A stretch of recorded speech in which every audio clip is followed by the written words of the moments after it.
नमस्कार, शुभ सकाळ. बघा मी आज चपातीमध्ये भाज्या घालून पनीर घालून चपातीचा रोल केलेला आहे.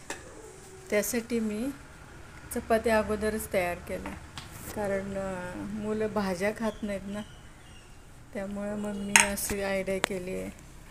तर तुम्ही पण एकदा नक्की करा. बघा माझी शेगडी, मी नवीन शेगडी घेतली सनफ्लेमची, 5 वर्षाची गॅरंटी आहे.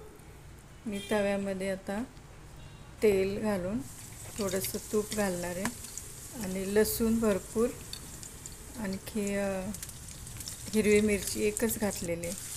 चांगलं फ्राय करून घ्यायचे. आणखी मग त्यामध्ये कांदा, टमाटा आणि मग थोडंसं पावडर, धना पावडर, जिरा पावडर, परत लाल तिखट थोडंसं, आणखी गरम मसाला थोडासा घालायचा आणि पनीर मी बारीक चिरून घेतलेलं आहे आणि थोडी कोबी घातलेली आहे वाटीभर. आणि कोबी जरा शिजू द्यायची. मग त्यामध्ये मग पनीर घालून मिक्स करून चांगली भाजी तयार होते. तिखट मीठ तुमच्या आवडीनुसार घालायचे. मग नंतर मी चीज किसून घेतलेले आणि मग भाजी, चपातीमध्ये भाजी भरायची, वरून